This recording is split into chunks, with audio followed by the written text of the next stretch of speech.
দুনিয়ার সব থেকে কষ্টের দৃশ্য হচ্ছে নিজের বাবা মাকে অসুস্থ অবস্থায় বিছানায় দেখা।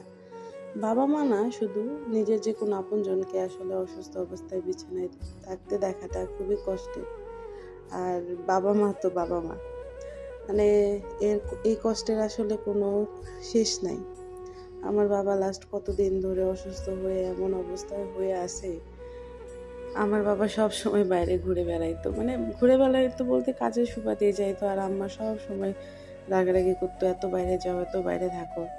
আর আমার বাবা অসুস্থ হয়ে এখন মাস ধরে শুয়ে আছে। কি অবস্থা! আল্লাহ আল্লাহ পৃথিবীর প্রত্যেকটা বাবা মাকে সুস্থ রাখুক, হেফাজতে রাখুক, আর ভালো রাখুক।